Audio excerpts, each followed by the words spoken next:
onde que surgiu essa área, vou ser professor de música, na sua vida? É engraçado, né? Porque o primeiro encontro com a música é porque você está ali estupefato com os músicos no palco, né? Quer fazer parte de uma banda. Eu, pelo menos, vim de uma geração de bandas. Sim, o sonho era sim. ter a banda. 12 anos, comecei a tocar violãozinho, depois 13 anos guitarra. Então, o primeiro sonho é com a música, de poder tocar, fazer um show, brilhar, né? Fazer parte disso com os amigos. Mas é engraçado porque dentro da música você tem vários caminhos. E um caminho é o ensino. Estava conversando com o Alex Cohen, né? E estava falando assim, pô, cara, você realmente tem uma didática que é difícil de encontrar alguém que tenha uma didática igual a sua. Eu já fiz aula com várias pessoas, mas igual a sua é muito diferente. E é uma questão que eu acho que eu sempre quis entender tudo. Eu nunca era satisfeito apenas com executar e copiar a coisa. Alguém trazia um conteúdo para você e você só aprender por aprender, você não ficava satisfeito? Eu queria sempre analisar as coisas, sempre fui um cara muito analítico. Então, se eu transcrevesse um solo, eu queria entender por que o cara estava usando aquela escala, sobre aquele determinado acorde. Então, isso para mim faz parte da minha personalidade. Eu acredito que quem ensina são pessoas que são mais analíticas, né? Que têm esse lado. Então, eu sempre gostei de ensinar desde 16 anos. E eu estava até comentando, né, com você, antes da gente iniciar, eu falei, cara, nunca foi uma época na música tão boa para viver do ensino, como é hoje. Porque está muito difícil de viver da performance. Porque você pega ali, década de 60, que começou música popular, banda de rock, MPB e tudo, ali se inaugurou no Brasil um momento muito virtuoso do músico acompanhante. Então o cara entrava num estúdio com um cantor e ele ficava ali 2, 3 meses gravando um álbum. Existia uma grana para isso. Década de 60, 70, 80, 90. Depois ele já saía com esse cantor para excursionar. Então disso até o próximo álbum eram 3 anos. Então ele tinha uma empreitada tranquila, ele participava do álbum, participava da excursão, depois voltava para o estúdio. Se esse cantor não continuasse, tinha outro cantor que estava querendo. Muita coisa acontecendo. A gente aqui no Rio de Janeiro, a meca da música brasileira estava acontecendo aqui, as gravadoras, a televisão. Então, assim, eu tenho muito contato com músicos mais velhos que viveram esse momento áureo na música brasileira. Sim. E, na virada do século, a gente começou a ver um declínio.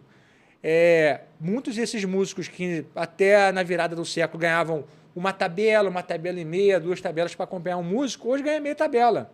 Hoje, uma grande gig, uma gig boa, raramente paga uma tabela para um músico. Sim. Então, assim, um cachê de R$1.000 para um show, ele é o mesmo cachê desde 2000. 2001, o cara ganhava 1.000. Aí Hoje em esses dia, mesmos 1.000. caras que viviam de ser acompanhantes, né, sidemans, começaram a ter que ter alguma coisa para preencher aquela renda que não existia mais. E muitas vezes esses caras não se sentem vocacionados a ensinar. O ensinar é sempre preciso, por isso eu ensino.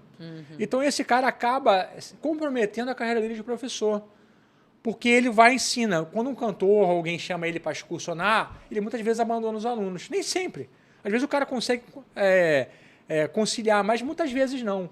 Quando você está num grande trabalho que vai te exigir, tu vai ter que viajar. Sim. Mas o que acontece? Está muito difícil, a gente está num momento muito complicado de viver da performance, de acompanhar um artista que pague bem, que tenha um número suficiente de shows para você ter uma vida confortável. Sim. Né? No Starling Cast, que está patrocinando esse programa hoje aqui, né? Já passaram vários sidemans. Eu vou citar um aqui, que é o Nelson Faria, que é um grande amigo, que ele comprou um apartamento numa área muito boa do Rio, na época que ele acompanhou a Cássia Eller. Hoje em dia você não tem mais isso. O que acontece? Naquela época você conseguia comprar um apartamento só de num lugar acompanhar. da zona sul do Rio acompanhando um cantor. Hoje, se você acompanha um grande cantor, você não compra um apartamento da zona sul no Rio, nem pensar. Não compra. Entendeu? Não compra. Então, olha só o que aconteceu. O poder aquisitivo do músico de performance, ele ficou no mesmo lugar, ele ficou congelado, enquanto a inflação comendo no ombro, o preço de imóvel subiu, para comer, tudo é mais caro, a escola do filho, mas o cara continua ganhando a mesma coisa. Já o professor de música, não. O salário do professor de música, ele vem acompanhando isso. Sim. Porque ele é mais ajustável. É mais fácil você ajustar. Enquanto um músico de performance depende do cantor, depende da banda. Na verdade, o professor de música, eu acredito que ele até ampliou a forma de ganhar. Porque antes, como professor, você tinha o seu espaço físico ali, ou você ia na casa de alguém que estivesse dentro da sua cidade. Com a tecnologia, além dele gravar e vender, ele ainda pode dar aula online Sim. para qualquer lugar do mundo, de onde ele estiver, né? Então, realmente, eu partindo desse princípio, a tecnologia foi muito boa, muito melhor para o professor do que para o sideman, né? Sim. Não, eu vi um anúncio meu, tem um mês e meio mais ou menos ainda, no Cifra Clube, deve ter uns 15 anos que eu fiz esse anúncio, que estava lá R$50 a hora aula. Se tem uns 15 anos eu cobrava R$200 por mês. Aham. De 2010? Não, 2008 por aí. 2009. Não, 2009, 2009, 2009. 2010 eu cobrava R$50 a hora. Você vê, isso aí quase triplicou, né? É. Deixa eu pensar aqui. 200, quase, mais, muito né? mais. Então, R$700, R$800 a mensalidade, né? E você percebe que foi o quê? 3, 4 vezes o que eu cobrava. Um músico de performance daquela época, ele continua ganhando a mesma coisa.